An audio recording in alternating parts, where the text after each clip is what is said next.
Sentry mode activated. Target acquired. Hey there hunters, and welcome back to the Gunners Guild. Gonna have a shorter vid today compared to some of the previous ones I just did. We're gonna be talking about bleed builds today and the unique interactions they have. So let's just get into this thing. To start out, let's quickly cover how we can apply bleeds. We can either use the Devastator, which is a pretty fine option still. It hits hard, skewers staggers basically any elite in a hit, and you can use this at great ranges. The only downside to this weapon is that the reload speed is terrible. Then we have the Phantom Knives mod, which is very spammable, holds 2 charges, recharges fast, and since we don't need to focus on mod power as we just want the bleed status applied, we don't really care about scaling the damage on it. Then we can just use the Claws melee weapon to apply bleed, which is great for bosses that you can hit in once or twice. That's unfortunately all we have to apply bleed, no, but it's enough. Now I want to mention 2 new key items that are basically going to be key to any bleed build. The first one is the Polished Whetstone. This amulet gives 15% crit and 50% crit damage against bleeding enemies. Basically anything that can crit benefits from this, including mods. This new amulet is probably one of the best items in the game right now. That damage bonus is crazy and we can stack a lot of crit chance already, so yeah, it's just nuts.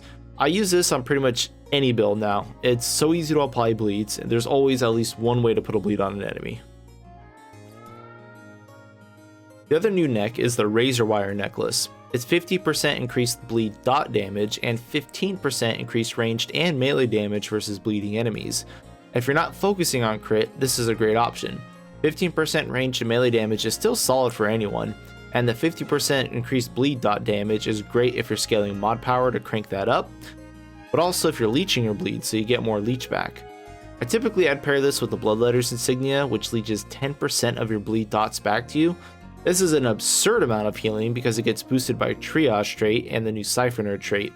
Leech is dumbass levels of strong right now, but I do expect it along with Unarmed to get nerfed in the future. Since we're focusing on bleed builds today, we're pretty much going to be using one of these necklaces regardless, but let's just talk about these builds. The first one you've been seeing for a while is the Radiant Blood build, though I used 2 different setups here. For the first phase on Cessnia, I ran the overpowered Hive Cannon, Onyx Pendulum for swap damage, and Ring of the Gambler because she has no weak spot in phase 1. This is not really a bleed setup at all because there's no bleed I'm applying, except the phase 2 part though, that's the real setup. So I'm applying bleed here with Claws since it's really easy to get into melee range on Cessnia. Then I'm using the Whetstone to give it mad crit damage and crit chance. And you know what pairs well with crit damage and crit chance? Radiant Armor. So I'm using 2 automatic weapons here with Provisioner's Ring to swap between them and prolong reloading as much as I can. Akari Warband because more crit and more damage. And between the Akari Warband, the Whetstone, Radiant Armor, that's 60% crit, plus 20% from Executioner trait, 5% from base weapon, 5% from Ice Fruit, we're at 90% crit. And then for the mods, I'm using Ice Spear for instant frozen, which is also crazy. Look how fucking slow Cessnia gets. And of course, Corrosion Aura, because you basically have to run Corrosion Aura if you want to do good damage now. You can swap the weapons around as much as you want, but you still need 2 full auto weapons to make good use of Provisioner's Ring. I also ran this against the Warden with the Fusion Rifle, and it worked out equally well. The Warden has no weak spots, so damage is a little lower, but yeah, you know. Now this build can dish out some nasty damage, and the only real downside here is that it's got heavy rolls thanks to Radiant Armor. However, if you do master your neutral game and just do neutral dodges, you should be golden. Next we have a tank build, because it's overpowered as shit, and I showed it off in the shotgun video. Full Letos because everything about it, damage reduction, stagger resistance, I guess that's it. I'm using the Razor Wire Necklace and the Bloodletters ring here to leech, and you can see that I can just face tank Apocalypse bosses off that bleed damage. I'm using Hive Cannon because we need corrosion and a decently ranged weapon here. Then shotgun, but you can use whatever you want and basically just pair any weapon with Phantom Knives so you can apply bleed. Though claws work as well. I'm using Frostborn here as a means to apply frozen, and I still like this axe. The other ring slot here is kind of up in the air depending on the boss. I ended up using Burden of the Warlord because the all damage helps with the bleed dot and the range damage, and since we're face tanking, the range penalty doesn't really matter. But yeah, Letos tanking, still insane, even without flops. Letos is just too damn good.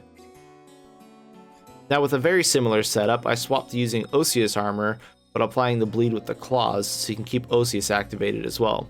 It's definitely not as tanky as Letos and Warlord, but it's still got solid leech and solid damage. Just don't get one shot. Now the next few builds are pretty much all the same, you're just changing the armor around. The core of these is Whetstone, Ring of Flawless Beauty for bosses that have weak spots, or Ring of the Gambler if they don't, then Akari Warband. Corrosion and Phantom Knife mods for those mandatory statuses, but then again you can also use Devastator and Hive Cannon here, but gotta have Bleed and Corrosion. The weapons, totally open to use. Whatever you want, just apply your armors appropriately. Like one setup here is with Warlord armor and Devastator. Again, I don't like Warlord, but the damage in Leech is nutty. So here I can face tank Ikuro on Apocalypse with just the Bleed and Leech from Warlord. You don't need Letos and you can have some fat damage on top. I just don't like to apply Dragon Hearts every 30 seconds, so I don't really care for this. It's solid across the board though, great damage, great tanking. You can easily swap the armor out to Hunters, which is the de facto bread and butter for range setups as well. Now you can also run this with Slayer armor on Devastator or Sniper and Hunter's Pistol.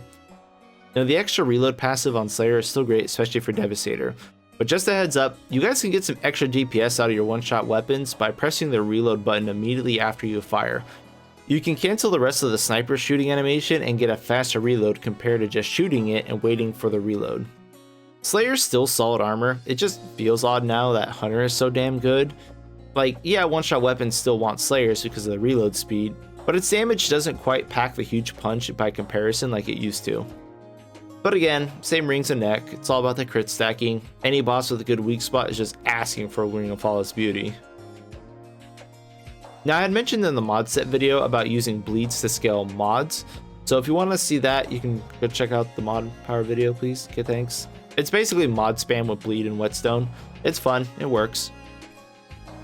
So these are basically some solid bleed builds. With the new changes and added items, bleed has jumped up from just a mod power only setup with Devastator to a staple status that can be used on any build, ranged, melee, mod power, you name it.